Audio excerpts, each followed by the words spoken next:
राधे राधे जी। पुरुषोत्तम महीने के अंतिम 5 दिनों में गीता जी का पाठ करना बहुत शुभ माना जाता है। इसमें से एकादशी से लेकर अमावस तक अगर गीता जी का 15वां अध्याय और 7वां अध्याय सुना जाए तो यह बहुत विशेष फल देता है।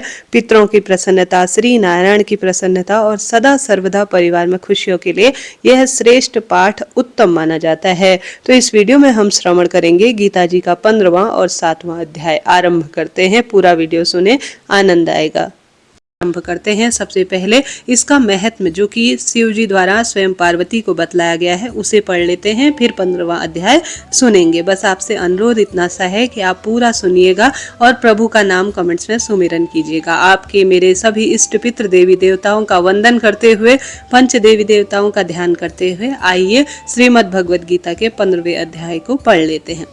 प्रेम से बोलिए श्री कृष्ण भगवान की जय, महादेव की जय। भगवान शिव स्वयं कहते हैं, हे मेरी प्रिय पार्वती, अब मैं तुम्हें श्रीमद् भगवद गीता के 15वें अध्याय की महिमा बताऊंगा, कृपया ध्यान से सुनो। गौध देश में नरसिंह नाम का एक राजा था। वह इतना शक्तिशाली था कि उसने देवताओं को भी पराजित कर दिया था। उसके सेनापति का नाम सरभंडमेड़ था।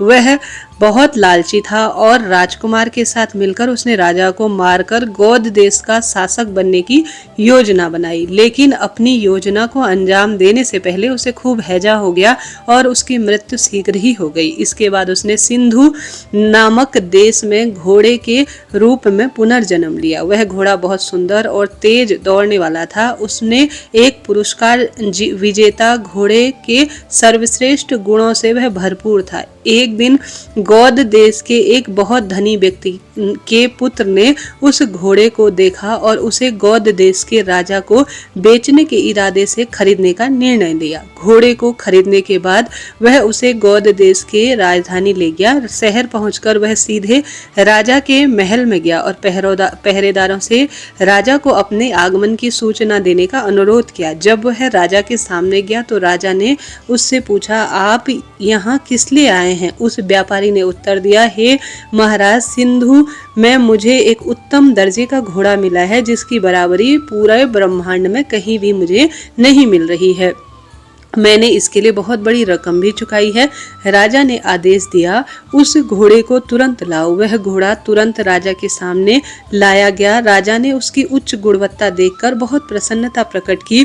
घोड़े की जांच करने के बाद राजा ने बिना सोचे समझे उस व्यापारी को उसकी मांगी हुई जो भी कीमत थी तुरंत ही चुका दी। कुछ दिनों बाद राजा ने शिकार पर जाने का निश्चय किया। उसी घोड़े पर सवार होकर वह जंगल की ओर चल पड़ा, जहां उसने एक हिरण को पूर्ण रूप से देखा, जिसका उसने तुरंत ही पीछा किया। हिरण के पीछे पीछे हर दिशा में वह गया। कुछ समय बाद वह अपने साथियों से पूर्ण रूप से छूट गया। काफी देर तक पीछा करने के बाद वह थक गया और प्यासा हो गया, इसलिए उसने आराम करने के लिए थोड़ी देर रुकने का सोचा और वह रुक भी गया। उसने घोड़े को एक पेड़ की शाखा में बांध दिया और स्वयं एक बड़ी चट्टान पर बैठ गया। कुछ देर बाद उसने देखा कि हवा में उड़ता हुआ एक कागज का टुकड़ा उसके पास चट्टान के पास आकर गिरा हुआ है। उस कागज पर श्रीमद् भगवद गीता के 15वें अध्याय का आधा श्लोक लिखा हुआ था। राजा ने पढ़ना शुरू किया। जैसे ही उसके मुख से पहला शब्द निकला वह घोड़ा जमीन पर गिर गया और अपना शरीर उसने त्याग दिया। उसने दिव्य 4 भुजाओं वाला सुंदर रूप धारण किया और तुरंत बैकुंठ में आए एक पुष्पक विमान पर बैठकर वह चला गया, जो उसे बैकुंठ के दिव्य लोक में ले जाने के लिए आया था। राजा ने देखा पास ही एक सुंदर आश्रम है जो कि फलों से और वृक्षों से पूर्ण रूप से घिरा हुआ है। उस आश्रम में एक ब्राह्मण विराजमान थे जिनका अपनी इंद्रियों पर पूर्ण नियंत्रण था। राजा ने उस ब्राह्मण को प्रणाम किया और हाथ जोड़कर उससे पूछा, मेरा घोड़ा बैकुंठ कैसे प्राप्त कर सकता है? विष्णु शर्मा नाम के उस ब्राह्मण ने उत्तर दिया, हे महाराज, पहले आपके सेनापति का एक सेनापति था जिसका नाम सर्वमेरुड़ था। उसने राजकुमार के साथ मिलकर आपको सिंहासन से हटाने की कई योजना बनाई। इससे पहले कि वह ऐसा कर पाता उसे हैजा हो गया और उसकी मृत्यु हो गई, जिसके बाद उसने उस घोड़े के रूप में जन्म लिया। संयोगवश उसने श्रीमद् भगवद गीता के 15वें अध्याय के कुछ वचन सुन लिए और बैकुंठ को तुरंत ही प्राप्त कर लिया। राजा ने उस ब्राह्मण को प्रणाम किया और अपनी राजधानी को लौटकर उस चर्म पत्र पर लिखी हुई बातों को बार बार पढ़ा। कुछ समय बाद उन्होंने अपने पुत्र को गौड़ देश का राजा बनाया और स्वयं वन की ओर चले गए, जहां उन्होंने नियमित रूप से श्रीमद् भगवद गीता के 15वें अध्याय का रोज पाठ किया सर्वश्रेष्ठ रूप में और श्री नारायण की खूब भक्ति की और शीघ्र ही भगवान विष्णु के चरण कमलों को प्राप्त किया। प्रिय श्रोताजनों, यह तो 15वें अध्याय का महत्व और कथा जो कि शिव पार्वती संवाद के रूप में हमारे शास्त्रों में कही गई है, मैंने आपको सुनाई। अब सुनते हैं श्रीमद् भगवद गीता 15वां अध्याय। जय श्री नारायण। लिखा गया है 15वें अध्याय में, श्री भगवान बोले, आदि पुरुष परमेश्वर रूप मूल वाले तथा ब्रह्मा रूप मुख्य शाखा वाले जिस संसार रूप पीपल के वृक्ष को अविनाशी कहते हैं तथा वेद जिसके पत्ते कहे गए हैं, उस संसार रूप वृक्ष को जो पुरुष मूल सहित तत्व से जानता है वह वेद के तात्पर्य को जानने वाला है।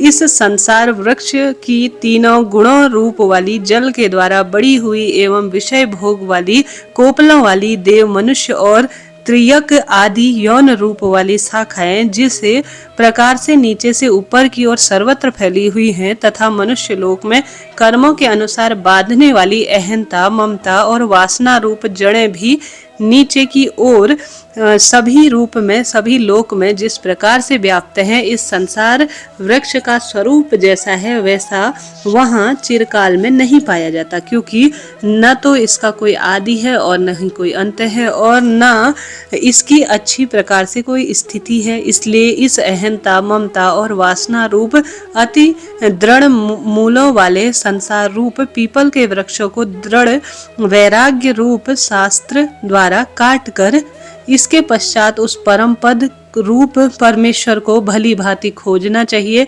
जिसमें गए हुए पुरुष फिर लौटकर संसार में नहीं आते हैं और जिस परमेश्वर से इस पुरातन संसार वृक्ष की प्रवृत्ति विस्तार को प्राप्त हुई है, उसी आदि पुरुष नारायण की मैं शरण में हूँ। इस प्रकार दृढ़ निश्चय करके उस परमेश्वर का मनन और आदि ध्यान आसन करना चाहिए। जिनका मान और मोह नष्ट हो गया है, उन्होंने आदि रूप दोष को जीत लिया है। जिनकी परमात्मा के स्वरूप में स्थिति नित्य स्थिति है और जिनकी कामनाएं पूर्ण रूप से नष्ट हो गई हैं, वे सुख दुख नामक द्वंद्वों से विमुक्त ज्ञानी जन उस अविनाशी परम पद को प्राप्त होते हैं। जिस परम पद को प्राप्त होकर मनुष्य लौटकर संसार में नहीं आते हैं, उस स्वयं प्रकाश को परम पद को न तो सूर्य प्रकाशित कर सकता है और न ही चंद्रमा और अग्नि और न ही वही मेरा परम धाम और परम स्वरूप है। इस देह में यह जीव आत्मा ही मेरा सनातन अंश है और वही इस प्रकृति में स्थित मन और पांचों इंद्रियों को आकर्षित और आकर्षण करता है। वायु गंध के स्थान से गंध को जैसे ग्रहण करके ले जाता है, वैसे ही देह आदि का स्वामी जीवात्मा भी जिस शरीर का त्याग करता है, उससे इस मन सहित इंद्रियों को ग्रहण करके फिर जिस शरीर को प्राप्त करता है, उसमें मैं जाता हूँ। वह जीव आत्मा त्रोक्ष, चक्षु, त्वचा को तथा रसना, ग्राह्य और मन को आश्रय करके अर्थात जिन सबके सहारे से ही विषयों का सेवन करता है, शरीर को छोड़कर जाते हुए को तथा शरीर में स्थित हुए को तथा विषयों को भोगते हुए इस तीनों प्रकार के गुणों से युक्त होते हुए भी अज्ञानी जन नहीं जानते हैं। केवल ज्ञान रूप नेत्र वाले विवेकशील ज्ञानी ही तत्व से जानते हैं।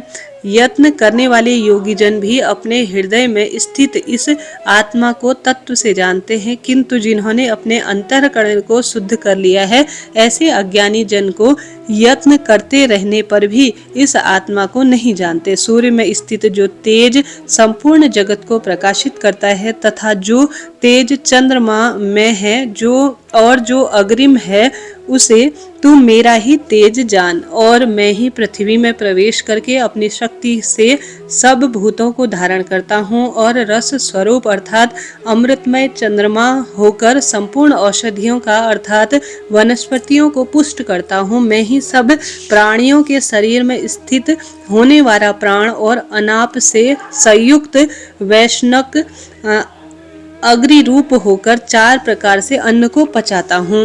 मैं ही सब प्राणियों में हृदय में अंतर्यामी रूप में स्थित हूँ तथा मुझसे ही स्मृति, ज्ञान और अपोहन होता है और सब वेदों द्वारा मैं ही जानने योग्य हूँ तथा वेदांत का कर्ता और वेदों को जानने वाला भी मैं ही हूँ। इस संसार में नाशवान और अविनाशी भी ये 2 प्रकार के पुरुष हैं, जिनमें संपूर्ण भूत प्राणियों के शरीर तो नाशवान और जीवात्मा अविनाशी कहा जाता है। इन दोनों से उत्तम पुरुष तो अन्य ही है, जो तीनों लोकों में प्रवेश करके सब धारण पोषण करता है।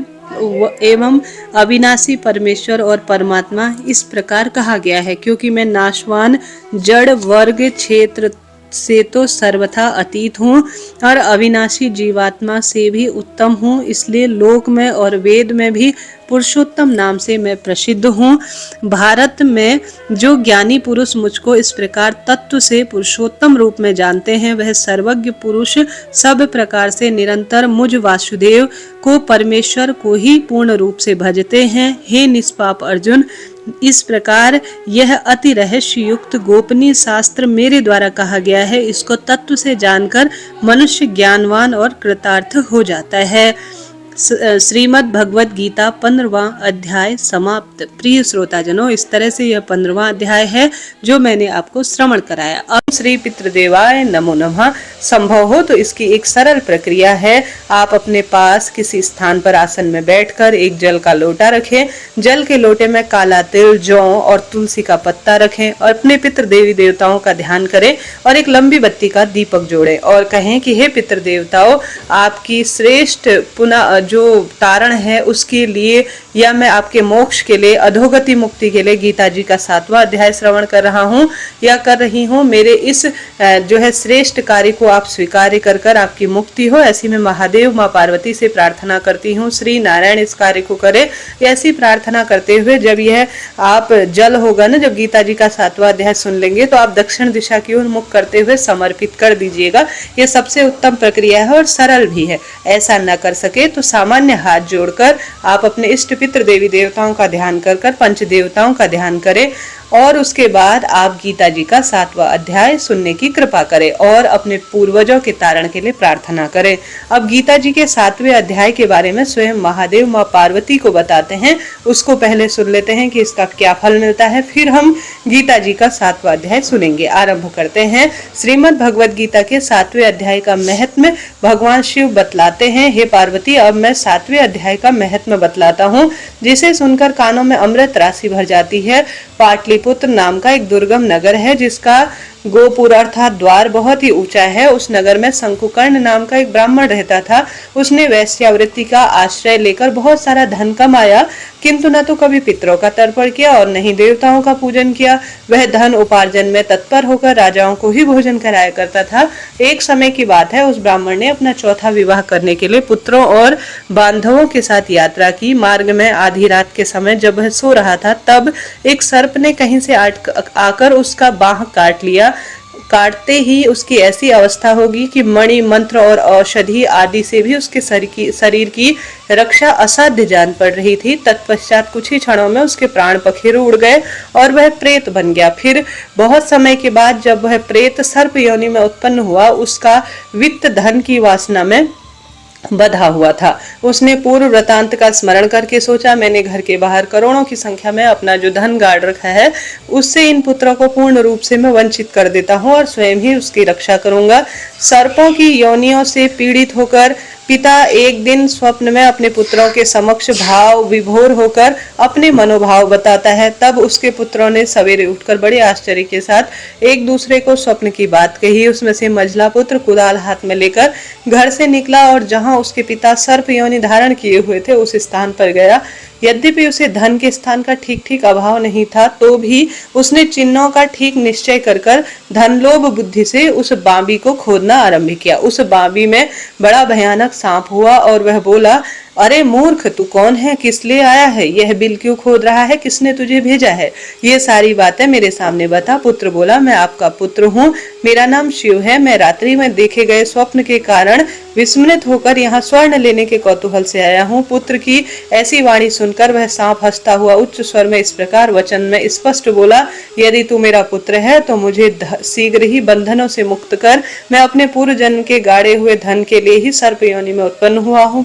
पुत्र बोले, पिताजी, आपकी मुक्ति भला कैसे होगी, इसका उपाय बताए, क्योंकि मैं इस रात में सब लोगों को छोड़कर आपके पास ही आया हूँ। पिता ने कहा, बेटा, गीता के अमृतमय 7वें अध्याय को छोड़कर मुझे मुक्ति देने के लिए तीर्थ, दान, तप, यज्ञ भी सर्वथा सामर्थ्य नहीं है। केवल गीता का 7वां अध्याय ही प्राणियों के जरा, मृत्यु आदि दुखों को दूर करने वाला है। पुत्र, मेरे श्राद्ध के दिन गीता के 7वें अध्याय का पाठ करने वाले ब्राह्मण को श्रद्धा पूर्वक भोजन कराओ, इससे निसंदेह मेरी मुक्ति हो जाएगी। वत्स, अपनी शक्ति अनुसार, श्रद्धा अनुसार निर्व्यसनी और वेद व्यासी पंडित जी को, ब्राह्मणों को भोजन कराना। सर्प योनि में पड़े हुए पिता के ऐसे वचन सुनकर सभी पुत्रों ने उनकी आज्ञा अनुसार तथा उससे भी अधिक कार्य किया। तब शंकुकर्ण ने अपने शरीर सर्प रूपी देह को त्याग कर तुरंत ही अपना जो धन था पुत्रों के अधीन कर दिया।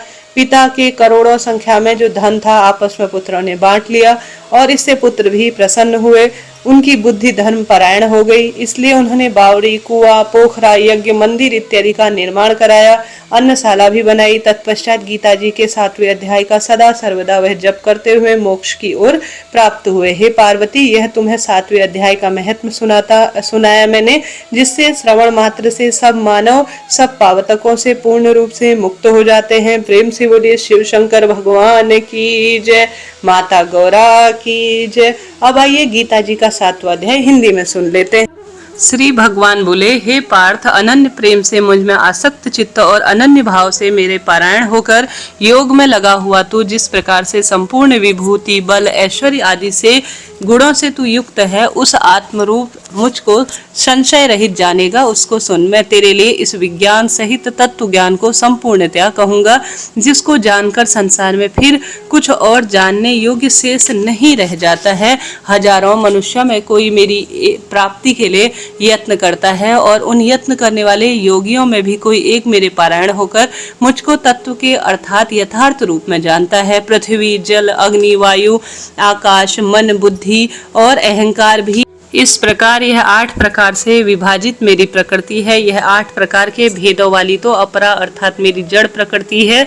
और हे महानुभावों, इससे दूसरी को जिसमें यह संपूर्ण जगत धारण किया जाता है, मेरी जीव रूपा परा अर्थात चेतन प्रकृति जान।